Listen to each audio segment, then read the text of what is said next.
Hello guys! So, hello Libra! Welcome dito sa aking channel, Kapalaran 888. Welcome! Alamin natin kung anong messages, vibration, gabay energy para sa lahat. This is general reading. Alamin natin Libra kung ano yung financial message para sa iyo sa buwan ng June. This is my money career financial reading guys. Okay. First card natin is savoring pleasure. This savoring pleasure na to is masaya ka, Libra.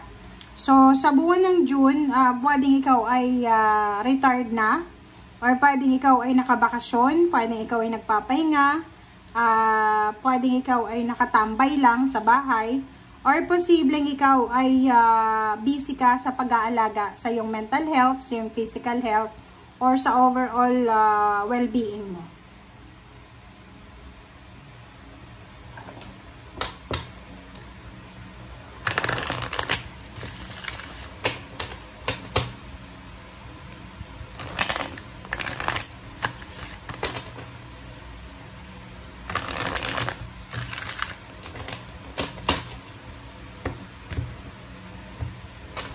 Okay. Oh, sorry. Choose wisely. Wow. Second deck natin, choose wisely. Ano ba yan? 7. This is waiting time. So, maybe may hinihintay ka. Pero, maybe trabaho yan, Libra. Or maybe pera. Sinasabi ng baraha sa'yo dito, mag-iingat ka. Kasi, baka yung pipiliin mong option or choices ay hindi maganda or mali siya sa choices and option na kailangan mong gawin. Sinasabi ng baraha sa'yo dito na piliin nating mabuti, ng maayos, ang bawat action, decision na gagawin natin, lalo na sa usaping pera.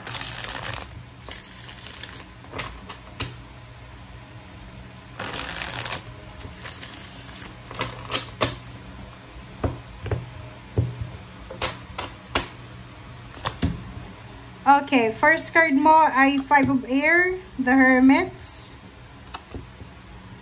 and 10 of Earth, 5 of Water, and Knight of Fire. Sa ilalim is 4 of Water. Destruction. Oh. Okay. Okay, Libra. Comment down below.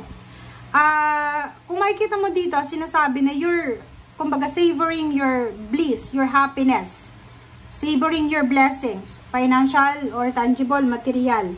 But dito naman sa 4 of Water, isang Libra, ang medyo distracted siya. Yung isip siya ng isip. Marami siyang iniisip, overthinking, overanalyzing, and hindi siya kontento.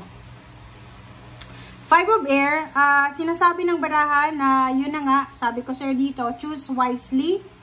7, choose wisely. 5 of Air, mag-isip tayo, mag-reflect, mag-meditate, mag-pray, para hanapin natin yung tama na answers or decision.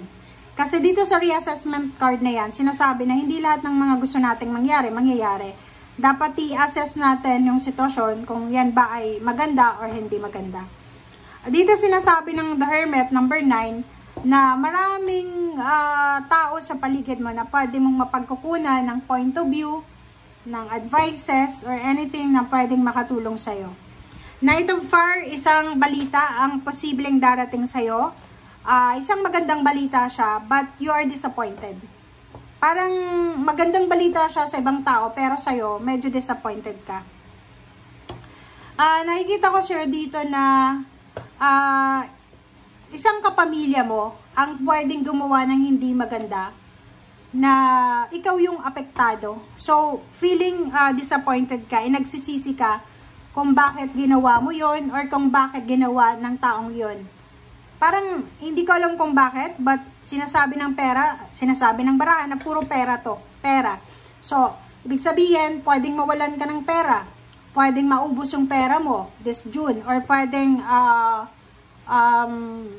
yung savings mo mabawasan, or pwedeng mabago yung pagmamanage mo ng pera kasi dahil sa isang tao na pwedeng yun ang rason kung bakit magsisisi ka.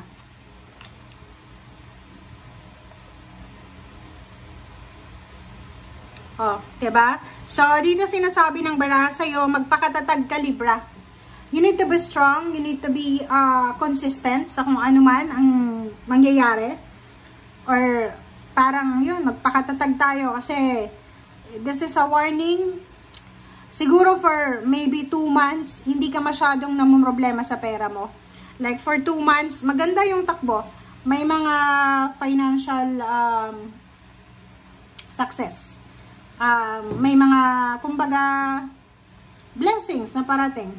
So, sinasabi ng baraha sa'yo dito na kailangan mong ngayon na ihanda ang sarili mo. Kasi pwedeng maka-encounter ka ng mga financial problems na naman. And pwedeng maka-encounter ka ng losses, financial losses. Kasi pwedeng yung pera mo ay hindi magiging sapat sa expenses mo or sa mga bills mo or may mga unexpected ka na kailangan bayaran ngayong buwan na to.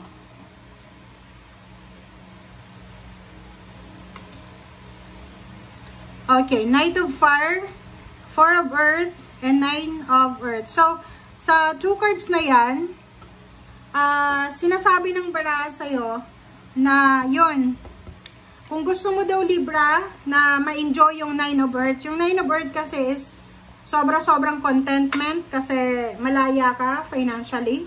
Sinasabi ng baraha na simulan mo na ngayong buwan ng Hunyo. Mag-start ka na daw ngayong buwan ng Hunyo na kontrolin ang expenses mo, bawasan yung mga unnecessary expenses, mga material things na yan. Iwasan mo din na i-spoiled yung mga anak mo kung may anak ka, apo, through financial, okay? Parang sinasabi na ibibigay mo sa kanila lahat financially. Iwasan mo din yon, okay?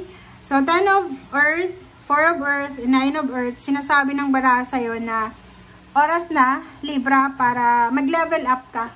Diba? Kasi parang sinasabi ng baraha, may nakikita ko ditong Libra na mag-isa lang siyang nagtataguyod ng pamilya. Siya yung breadwinner, but siya pa yung breadwinner na siya sa family, emotionally and financially. Pero binibigyan pa siya ng maraming problema ng kanyang mga anak or even asawa, parents, siblings, or pwedeng parents ka, yung mga anak mo, ang nagbibigay sa'yo ng problema. So, oras na para baguhin mo, Libra, yung mga habits mo na kasi ikaw din yung magsasuffer niyan. Oras na daw para i-prioritize mo yung sarili mo. Choose wisely, piliin mo yung sarili mo, hindi sila. Parang ganun. Kasi kung iisipin, sa baraha mong ito, wala ka namang problema sa pera kung ikaw lang mag-isa. Namumroblema ka sa pera because maraming mga attached sa'yo na maybe mga financial vampire, sucker, na sinasak nila yung pera mo, mga unemployed, mga, comment down below if you resonated, okay? Thank you guys. Bye!